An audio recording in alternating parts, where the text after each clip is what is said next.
சமூக நீதி கொள்கையை இன்றைக்கு குழி தோண்டி புதைத்துக் கொண்டிருக்கிற சங் பரிவார கும்பல்கள். நாங்க ஓட்டு போடுற ஜாதியா இருக்கிறோம், கொடிபிடிக்கிற கோஷம் போடுகிற ஜாதியாக இருக்கிறோம்.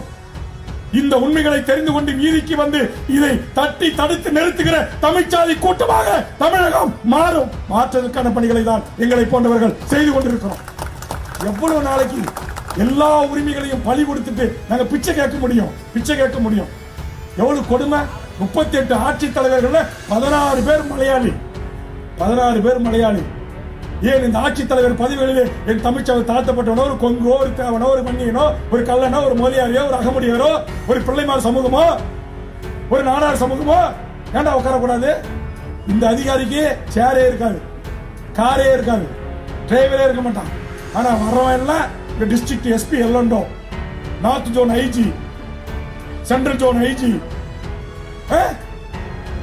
வடக்கு தெற்கு மேற்கு கிழக்கு அடிஷனல் கமிஷனர் சட்ட ஒழுங்கு, ஜேசி சட்ட ஒழுங்கு, ஜேசி டிராபிக் எல்லாம் வேற்று மாநிலத்தவர்கள். மாண்புமிகு தமிழ்நாடு முதலமைச்சர் அவர்களே, இதே போன்று பல்லாயிரக்கணக்கான மக்களை திரட்டி அன்றைய முதலமைச்சர் ஜெயலலிதாவிடத்திலே நான் வேண்டுகோள் வைத்தேன். தமிழ்நாட்டின் உயர்ந்த பதவிகளிலே தமிழர் அல்லாதவர்கள் திட்டமிட்டு நியமனம் செய்யப்படுகிறார்கள், இது தடுத்து நிறுத்தப்பட வேண்டும் என்று வேண்டுகோள் வைத்தேன். அதற்கு பிறகுதான் டிஎன்பிசி குறுப்பொருள்ல பாஸ் செய்த பல எஸ்பிகளை தமிழ்நாட்டுடைய எஸ்பியாக டிசியாக நியமனம் செய்தார்கள்.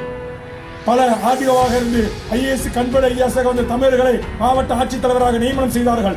மாண்புமிகு முதலமைச்சர் அவர்களே, நீங்களும் இது தமிழர் மண், தமிழர் நிலம், தமிழ் மக்கள் வாக்களித்து வெற்றி பெற்றிருக்கிறீர்கள். சமூக நீதி கொள்கையை இன்றைக்கு குழி தோண்டி புதைத்துக் கொண்டிருக்கிற சங் பரிவார கும்பல்கள் நாளுக்கு நாள் எல்லை மீறி கொண்டிருக்கிறான்.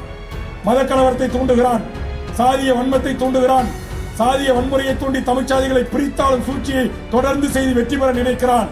அவர்களுக்கு இடம் கொடுக்காமல் சாதிவாரி கணக்கெடுப்பு நடத்தி தமிழ்ச்சாதிகளுக்கான வேலை வாய்ப்புகளை, கல்வி உரிமையை வழங்கிடுங்கள் என்கிற இந்த கோரிக்கையை முன்வைத்து இந்த ஆர்ப்பாட்டத்தை நான் நடத்தி கொண்டிருக்கிறேன்.